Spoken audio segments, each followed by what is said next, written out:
क्या आप जानते हैं कि इंसान की उत्पत्ति देवताओं की कृपा से नहीं, एक राक्षस के खून से हुई थी। एक ऐसा जंगल था जो सांस लेता था, एक ऐसा राक्षस जिसने जीवन रचने की ठान ली। और वहीं से शुरू हुई हमारी कहानी मनुष्य की, जो न देवता था न दानव, बल्कि कुछ और ही था। एक ऐसा रहस्य जिसे इतिहास ने दबा दिया, लेकिन अब वो सामने आएगा। इस रहस्य का राज जानने के लिए वीडियो को अंत तक देखें।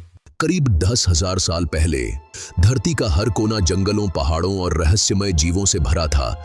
यह वह युग था जिसे लोग पूर्व मानव कालगस कहते हैं।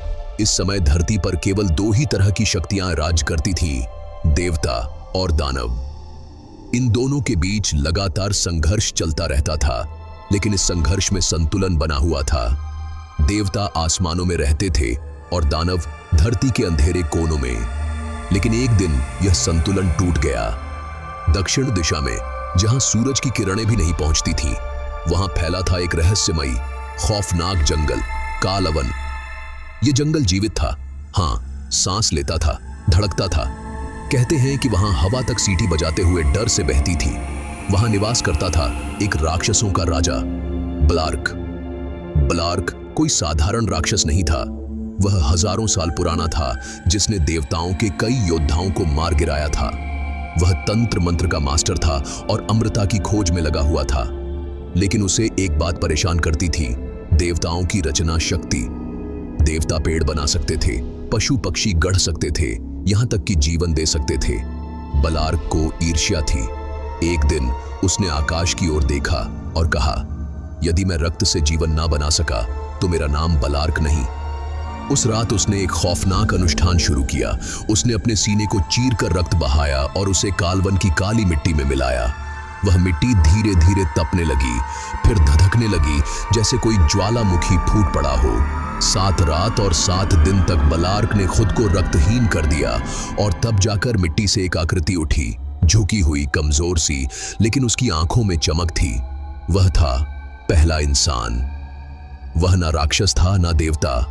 उसके पास ना शक्तियां थीं ना पंख, लेकिन उसके पास था एक वरदान, चेतना। वह सोच सकता था, सवाल पूछ सकता था, और सबसे खतरनाक बात, वह सीख सकता था। बलार्क ने उसे अपना पुत्र मान लिया और उसका नाम रखा मनुष्य। शुरू में मनुष्य एक पशु के समान था, जंगल में भटकता, डरता और शिकार से बचता। लेकिन कुछ ही महीनों में उसने पत्थर को शस्त्र बना लिया, आग को समझ लिया और आवाजों को संकेतों में बदल दिया। बलार्क को आश्चर्य हुआ, पर वो खुश था।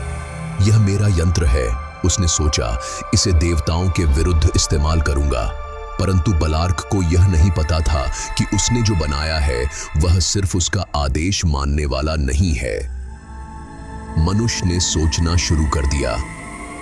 उसने देखा कि बलार्क दूसरों पर अत्याचार करता है, निर्दोष प्राणियों को मारता है, अपने ही राक्षसी सेवकों को दंड देता है। एक दिन मनुष्य ने चुपचाप कालवन से भागने की ठानी। वह उत्तर की ओर गया, जहां सूरज निकलता था। वहां उसने पहली बार खुले आकाश को देखा, चांदनी को महसूस किया और शांति को जाना। वहां उसकी मुलाकात कुछ और मनुष्यों से हुई, बलार्क की बनाई हुई अन्य रचनाएं, जिन्हें उसने असफल मानकर जंगलों में छोड़ दिया था।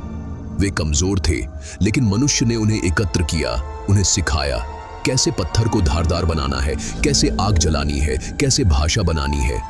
धीरे धीरे इन लोगों ने मिलकर एक छोटा सा गांव बनाया।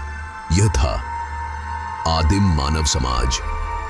यहां डर नहीं था, सिर्फ विकास था। लेकिन बलार्क को जब यह पता चला कि मनुष्य उसके खिलाफ खड़ा हो रहा है, तो वह आग बबूला हो गया। उसने अपने राक्षसों को भेजा, गांवों को जलाया, लोगों को मारा। लेकिन अब मनुष्य अकेला नहीं था। उसके पास समुदाय था, संगठन था और सबसे अहम, इच्छा शक्तिमंत थी। एक रात जब चांद सबसे ऊंचा था, मनुष्य ने अपने लोगों को एकत्र किया और कहा, हम किसी राक्षस की रचना नहीं, हम खुद अपने भाग्य के निर्माता हैं। आज हम उसका अंत करेंगे जिसने हमें अपना गुलाम समझा। हजारों इंसानों ने हाथ में भाले, पत्थर और आग लिए और कालवन की ओर कूच किया।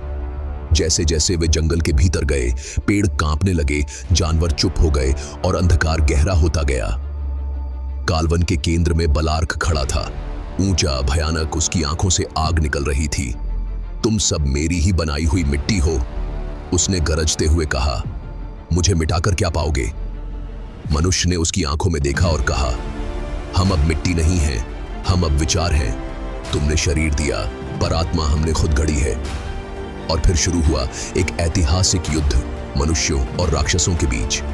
आग की वर्षा, चट्टानों की चोट और इंसानों की ललकार से कालवन हिल उठा। अंततः बलार्क की छाती में एक जलता हुआ भाला घोंपा गया। उसका विशाल शरीर फट पड़ा और उसकी राख जंगल में बिखर गई। उस दिन से इंसानों ने पृथ्वी पर कदम जमाया, जंगलों को घरों में बदला, नदियों को खेतों में और डर को उम्मीद में। लेकिन कहते हैं, बलार्क की आत्मा आज भी कालवन के एक गुफा में भटकती है। जब कोई इंसान अहंकार में डूबकर अत्याचार करता है, निर्दोषों का खून बहाता है, तो वह आवाज आती है, तू मेरी ही संतान है, रक्त तेरा वही है।